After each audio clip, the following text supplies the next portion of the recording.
What causes hair loss in men? Is there anything that triggers chronic hair fall, and what are the main causes of hair loss in men? Well, in this video, I will explain you in detail what makes hair fall out in men of all ages and what is the best prevention and treatment for male pattern baldness, so that you can stop your hair loss from worsening and regrow your hair back.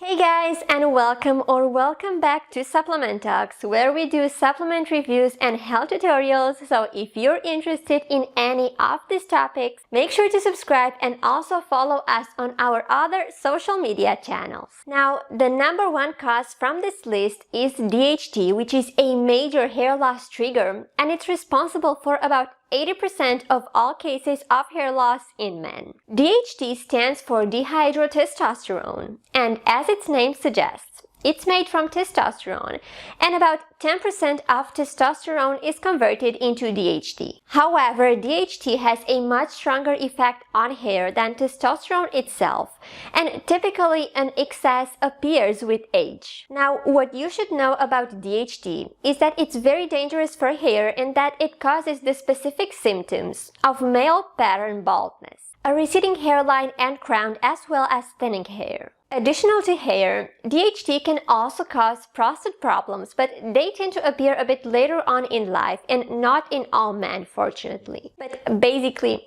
ideally, you need to have an average level of DHT because too little is also dangerous, unlike in women. Still, pretty much all men dealing with hair loss are affected by this DHT excess, so there are some huge chances that your hair loss is also caused by this hormone. Next, I would mention mineral deficiencies, especially iron and zinc. However, I have to mention that these mineral deficiencies are extremely rare in men, especially iron deficiency. It's a very common trigger of hair loss in women, but it appears very rarely in men. Now, if you want to test out your iron and ferritin, and if you are indeed deficient, well, this can hide something more serious, so I really advise you to investigate into this and dig deeper. Now, zinc deficiency is indeed more common in both men and women, but it rarely causes hair loss in men on its own. If you're deficient in zinc, you surely want to balance your levels, but this won't always stop your hair loss completely. Sometimes you may have a zinc deficiency and a DHT excess additionally, so even if you treat that zinc deficiency, your main trigger of hair loss, which is DHT excess, well, it's still there. Now, some specific signs that your hair loss is caused by a mineral deficiency is that it's pretty general, so it's not around your hairline or your crown. And also, your hair tends to get very dry and very brittle constantly, which does not happen if you have a DHT excess. When it comes to the lack of vitamin D, I said it so many times, well, I consider it to be a very overlooked cause of hair loss. Most people have a deficiency, but in the biggest part of cases, this deficiency is not severe enough to cause any problems. So most people are deficient, but very few of them actually deal with hair loss caused specifically by this vitamin D. That's simply because our body is pretty much used to living with a deficiency in this vitamin. But obviously, this does not mean that this situation is ideal, so if you can correct it, you should do it. Now, hair loss caused by low vitamin D has about the same symptoms as hair loss caused by other nutritional deficiencies. That is general hair fall and brittle hair, but all in all, I would say that it affects less than 3% of men, so it's very rare and it's not too severe. The next trigger are thyroid issues, and in this case, your hair loss is caused by a too high or too low TSH value, but the higher one is more common. Now, this type of hair loss is a lot more visible on long hair, so men tend to notice it a lot less than women. For this reason, I would count on symptoms that are a bit more general, like extreme fatigue, feeling either cold or hot constantly, depression, losing or gaining more weight. But tiredness is by far the symptom that should make you aware that there's something wrong. Anyway, when it comes to hair signs, it's mostly brittle and thinning hair without a male pattern, meaning that hair is affected all over the scalp in the same degree, not as in male pattern hair loss. But in order to diagnose any thyroid problem, all you have to do is to check your TSH, and it will show you whether there's anything wrong with your thyroid or if it's functioning normally. Alopecia areata is another trigger of hair loss in men, but it comes with some very specific signs: bald patches in one or several areas of your scalp. Unfortunately, it's an autoimmune condition, so it does not have a treatment that would cure it completely. So all you can do is to keep it under control. Anyway, if you're suspecting that you're dealing with alopecia areata, it's essential to see a dermatologist and check your ANA levels, which can indicate if there is any autoimmune problem going on. Everyone heard that stress is a major trigger of hair loss in both men and women, but why is this exactly? Well, stress raises cortisol levels, which is also called the stress hormone. High levels of cortisol in the long run can take your hair from anagen or growth phase into the resting or telogen phase. And this phase is responsible for hair fall. Now, some studies showed that stress also tends to raise DHT levels in men, which you probably know by now that it has a very big impact on your hair. And last but not least, have you noticed that most older men deal with hair loss? That's because age leads to an increase of DHT in most men. And this is where hair loss and prostate problems come from, and they are worse in older men. It's all because of these DHT, and this takes us back to our main trigger of hair loss in men.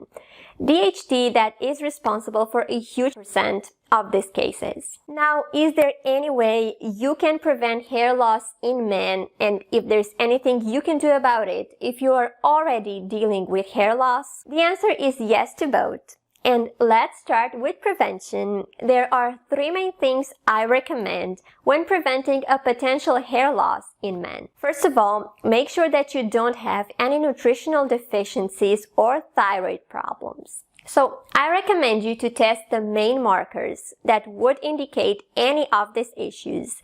You can actually find my video on the exact things that you need to test in the description below this video. Secondly, check your family history.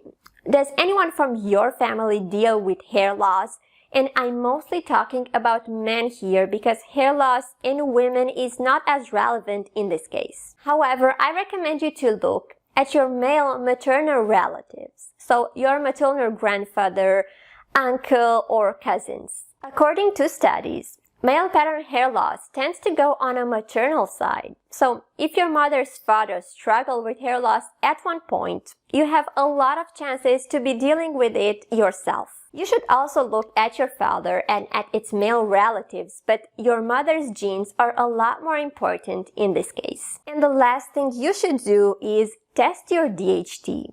A level that is close to the upper limit or even a bit above shows that you could develop an excess in the future if you're not already dealing with one. DHT's normal values are pretty high in men. I actually did a bit of more in-depth research, and apparently they can be close to 1,000 and they are still considered normal. So it really depends on the exact lab where you're testing, but you basically don't want them to be close to the superior limit or above. But here comes the most important part. How can you treat hair loss in men? Well, first of all, in the happiest case when you're deficient in a mineral or in a nutrient, all you would have to do is to supplement with that nutrient and your hair loss will improve. Obviously, I recommend seeing a doctor first so that you are prescribed exactly the things that your body needs. But most of you won't be dealing with any nutritional deficiencies. Instead, your hair loss is most likely caused by a DHT excess. And this is what we should focus on. So, how should we treat this type of hair fall or male pattern baldness, as it's called by science? Well, I would recommend a treatment option based on two products. They are both designed to treat DHT excess, and I'm talking about a natural approach that is based on a supplement and on a gel that both reduce DHT levels. It's basically a combination of two products. It's called Profollica. So there's the daily supplement that has a herbal formula, and its ingredients reduce this DHT excess. And then there's the activator gel, which is based on a trademark ingredient called trichogen.